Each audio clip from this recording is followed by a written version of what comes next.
வணக்கம். பிப்ரவரி 6ஆம் தேதி இன்னைக்கான 2வது பதிவு.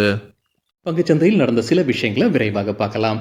முக்கியமான தகவல், நான் செபி ரெஜிஸ்டர்ட் அட்வைசர் கிடையாது. நம்ம சேனல்ல இருந்து எப்போதுமே ஸ்டாக் ரெக்கமெண்டேஷன்ஸ் கிடையாது. யூடியூப் சேனல் மட்டும் இல்லைங்க, மற்ற சோஷியல் மீடியா பிளாட்ஃபார்மான இன்ஸ்டாகிராம், வாட்ஸ்அப், டெலிகிராம்ல இருந்து கூட நாம ஸ்டாக் ரெக்கமெண்டேஷன்ஸ் வழங்குவதில்லை. மேலும் பணத்தை வாங்கிட்டு எந்த சேவையும் வழங்குவது இல்லை. பல போலியான குரூப் இயங்கிட்டு இருக்கு. தயவு செய்து ஜாகிரதையாக இருங்க. இந்த வீடியோவில் காட்டக்கூடிய அனைத்து கம்பெனிகளும் வெறும் இன்ஃபர்மேஷனல் பர்பஸ்க்காக மட்டுமே முதலீடு செய்யுங்கன்னு சொல்கிற வீடியோ கிடையாது.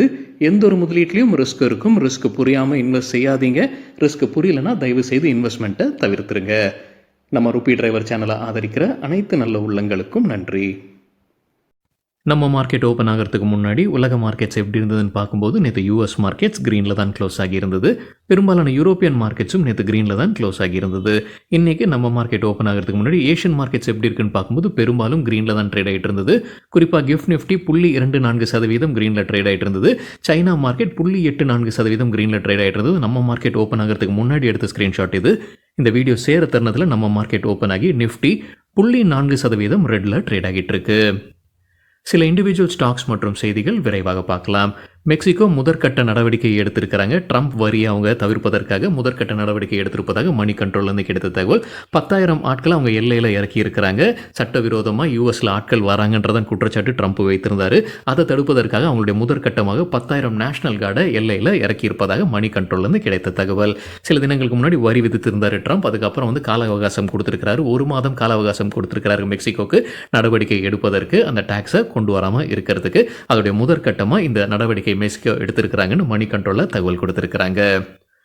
மத்திய அரசு டி ஆயில் ரைஸ் பிராண்டுடைய ஏற்றுமதிக்கு தடையை நீட்டிச்சிருக்கிறாங்க.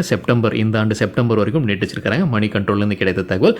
கால்நடை மற்றும் கோழி தீவனத்திற்கு ஒரு மூலப்பொருளாக இருக்குது இந்த de oil rice bran. So அந்த தீவனத்துடைய விலையை கட்டுப்படுத்துவதற்காகத்தான் இந்த தடையை நீட்டிச்சிருக்கிறாங்க மத்திய அரசுன்னு மணி கண்ட்ரோலில் தகவல் கொடுத்திருக்கிறாங்க.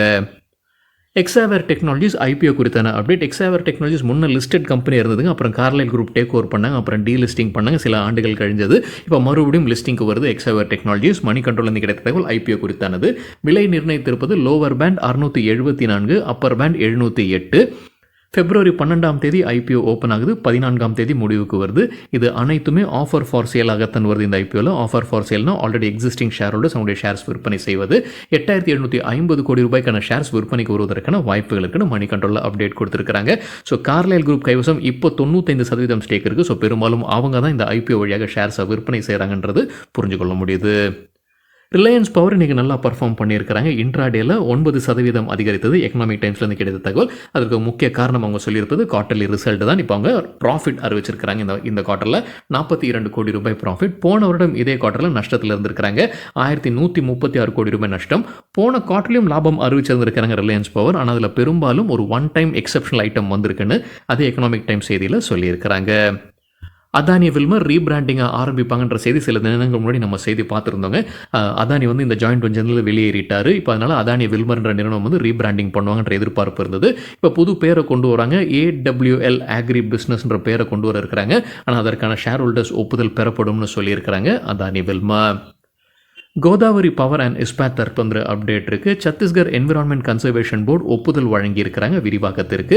இப்போ இருக்கக்கூடிய உற்பத்தி திறன் ஆண்டு ஒன்றிற்கு 4.95 மெட்ரிக் டன். அதை 5.94 லட்சம் 4.95 லட்சம் மெட்ரிக் டன். அதை 5.94 லட்சம் மெட்ரிக் டனை உயர்த்துவதற்கு சத்தீஸ்கர் என்விரான்மெண்ட் கன்சர்வேஷன் போர்டு ஒப்புதல் வழங்கியிருக்கிறாங்க. கோதாவரி பவர் தரப்புலேருந்து மற்றொரு அப்டேட்டும் இருக்குது. அவங்களுடைய ஸ்டீல் பில்லட்ஸ்க்கு power grid corporation of India ஒப்புதல் வழங்கியிருக்கிறாங்க. இந்த ஒப்புதல் கிடைச்சதுனால இப்போ அவங்களுடைய டெண்டர், அவங்களுடைய ஆர்டர்ல எல்லாமே இவங்களால பார்ட்டிசிபேட் பண்ண முடியும்னு சொல்லியிருக்கிறாங்க கோதாவரி பவர் அண்ட் இஸ்பாட். ரிலையன்ஸுடைய அம்பானி தரப்பு அப்டேட் இருக்குங்க. அவர் 50,000 கோடி ரூபாய் வெஸ்ட் பெங்காலில் முதலீடு செய்ய இருப்பதாக சொல்லியிருக்கிறாரு. நியூஸ் 18லேருந்து கிடைத்த தகவல். இந்த டெக்கேடோடைய இறுதிக்குள்ளார அவர் இந்த முதலீடு செய்வார் என்ற எதிர்பார்ப்புன்னு நியூஸ் 18ல் தகவல் கொடுத்துருக்கிறாங்க. DLF குறித்து மணி கண்ட்ரோல்லேருந்து கிடைத்த ஒரு தகவல். CLSA ரேட்டிங்கை அப்கிரேட் பண்ணியிருக்கிறாங்க. கன்விக்ஷன் அவுட் பர்ஃபார்ம் ரேட்டிங் கொடுத்துருக்காங்க. டார்கெட் 975. நேற்று க்ளோசிங்லேருந்து ஒப்பிடும்போது 28% அதிகரிப்பதற்கான வாய்ப்பு இருக்குது. ஹாப்பியஸ்ட் மைண்ட்ஸ் ஐடி கம்பெனி குறித்து CNBC TV 18லேருந்து கிடைத்த ஒரு தகவல். நிதியாண்டு 2025 வருவாய் வளர்ச்சிக்கான இலக்கு என்ன வைத்திருக்கிறாங்க? 30% வளர்ச்சி இருக்குன்ற இலக்கு வைத்திருக்கிறாங்க ஹாப்பியஸ்ட் மைண்ட்ஸ். அல்ட்ராடெக் சிமெண்ட் தற்போது அப்டேட் இருக்குது. வெஸ்ட் பெங்கால் ஆலையில் அவங்க உற்பத்தி திறனை அதிகரிக்கிறாங்க. கூடுதலாக அவங்க 0.6 MTPA கிரைண்டிங் கெப்பாசிட்டியை சேர்க்கிறாங்க. விஆர்எல் லாஜிஸ்டிக்ஸ் இன்னைக்கு நல்லா பர்ஃபார்ம் பண்ணியிருப்பதாக மணி கண்ட்ரோல்னு கிடைத்த தகவல் 20% அதிகரிச்சிருக்கு. வால்யூமும் அதிகரிச்சிருக்கு. அதிக நம்பர்ஸில் ஷேர்ஸ் கைமாறி இருக்கு. 8 லட்சம் ஷேர்ஸ் கைமாறி இருப்பதாக சொல்லியிருக்காங்க. அவங்க சராசரியாக கடந்த ஒரு வாரம் பார்க்கும்போது 66,000 ஷேர்ஸ் தான் கைமாறி இருக்கு. இன்னைக்கு 8 லட்சம் ஈக்விட்டி ஷேர்ஸ் கைமாறி இருக்கு. கம்பெனி லாபம் அறிவிச்சிருக்காங்க. இந்த குவார்ட்டரில் 4 மடங்கு அதிகரிச்சிருக்கு. 59 கோடி ரூபாய். வருவாய் இயர் ஆன் இயர் 12% அதிகரிச்சிருக்கு. 830 கோடி ரூபாய். இன்னைக்கு இன்ட்ராடேல 20% அதிகரித்தது VRL logistics. Page industries Jackie brand வைத்திருக்கக்கூடிய கம்பெனி அவங்க குவார்ட்டர்லி ரிசல்ட் அறிவிச்சிருந்தாங்க. இன்றைக்கி காலையில் வீடியோவில் டேட்டா பார்த்துருந்தோங்க. இப்போ ப்ரோக்கிங் கம்பெனிஸ் இந்த ரிசல்ட்டுக்கு பிறகு என்ன ரேட்டிங் டார்கெட் கொடுத்துருக்காங்க. மெக்வேரி தொடர்ந்து அண்டர் பர்ஃபார்ம் ரேட்டிங் கொடுத்துருக்காங்க. எதிர்பார்க்குற டார்கெட் 36,000 ரூபாய். Morgan Stanley over weight rating கொடுத்துருக்காங்க. எதிர்பார்க்குற டார்கெட் 45,400 ரூபாய். ஜிண்டால் ஸ்டெயின்லெஸ் குறித்து மணி கண்ட்ரோல்லேருந்து கிடைத்த ஒரு தகவல். இன்றைக்கி ஸ்டாக் ப்ரைஸ் அதிகரிச்சிருக்குன்னு சொல்லியிருக்காங்க. கூடவே ஒரு பிளாக் டீலும் நடந்திருக்கு. 16.2 லட்சம் ஈக்விட்டி ஷேர்ஸ் கைமாறி இருப்பதாக சொல்லியிருக்காங்க. அதாவது 0.2% ஸ்டேக் கைமாறி இருக்கு. யார் வாங்கியிருக்கிறாங்க, யார் விற்பனை செய்திருக்கிறாங்கன்ற தகவல் இது வரைக்கும் இல்லை. கன்சை நெரோலாக் பெயிண்ட்ஸ் குவார்ட்டர்லி ரிசல்ட் அறிவிச்சிருக்காங்க. நெட் ப்ராஃபிட் 681 கோடி ரூபாய். இயர் ஆன் இயர் 341% அதிகரிச்சிருக்கு. ஒன் டைம் ப்ராஃபிட் இருந்திருக்கு. மும்பையில் ஒரு நிலம் விற்பனை செய்திருக்காங்க. அது வழியாக ஒரு ஒன் டைம் ப்ராஃபிட் கிடைச்சிருக்கு. வருவாய் ஃப்ளாட்டாக இருந்திருக்கு. இயர் ஆன் இயர் கம்பேர் பண்ணும்போது எண்ணிக்கை 1922 கோடி ரூபாய். இன்னைக்கு இன்ட்ராடேல 6% அதிகரித்தது கன்சை நெரோலாக் பெயிண்ட்ஸ். தகவல் நமக்கு கிடைத்தது என்டிடிவியிலிருந்து. சிஎம்எஸ் இன்ஃபோ சிஸ்டம்ஸ் டிவிடெண்ட் அறிவிச்சிருக்கிறாங்க. 3 ரூபாய் 25 பைசா. அதற்குரிய record date February 11 Vishnu Prakash பங்க்லியா குறித்து மணி கண்ட்ரோல்லேருந்து கிடைத்த தகவல். BHEL Bharat heavy electricals limited கிட்ட ஒரு ஆர்டர் கிடைச்சிருக்கு. அதோடைய மதிப்போ கால அளவோ கம்பெனி வெளியிடலை.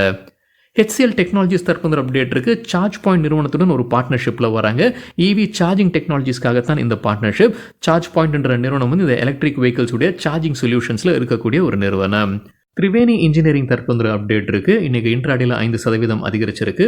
ரோல்ஸ் ராய்ஸுடன் ஒரு மெமரண்டம் ஆஃப் அண்டர்ஸ்டாண்டிங்கில் கையெழுத்திட்டு இருக்காங்க. மெரைன் கேஸ் டர்பைன் ஜென்ரேட்டர்ஸ்க்காகத்தான் இந்த மெமரண்டம் ஆஃப் அண்டர்ஸ்டாண்டிங்கில் கையெழுத்திட்டு இருக்காங்க. ஆசாத் இன்ஜினியரிங்கும் இன்னைக்கு இன்ட்ராடேல 6% அதிகரிச்சிருக்கு. அவங்க ரோல்ஸ் ராய்ஸுடன் ஒரு லாங் டேர்ம் அக்ரிமெண்ட்டில் கையெழுத்திட்டு இருக்காங்க. ஒரு ப்ராடக்ட்டை சப்ளை செய்யறதுக்கு critical civil aircraft engine component supply செய்வதற்கான கான்ட்ராக்ட் எதுன்னு சொல்லியிருக்காங்க ஆசாத் இன்ஜினியரிங். சில தினங்களுக்கு முன்னாடி நம்ம ஒரு செய்தி பார்த்துருந்தோங்க. ரிலையன்ஸ் இண்டஸ்ட்ரீஸுடைய மும்பை இந்தியன்ஸ் ஐபிஎல் டீம் அவங்க வந்து ஓவல் இன்வின்சிபிள்ஸ்ன்ற டீமில் 49% ஸ்டேக் வாங்கியிருந்தாங்கன்ற தகவல் நம்ம பார்த்துருந்தோம். அதே போல் லக்னோ சூப்பர் ஜெயின்ஸ் டீமும் வந்து மான்செஸ்டர் ஒரிஜினல்ஸ்ன்ற டீமை வாங்கியிருந்தாங்க.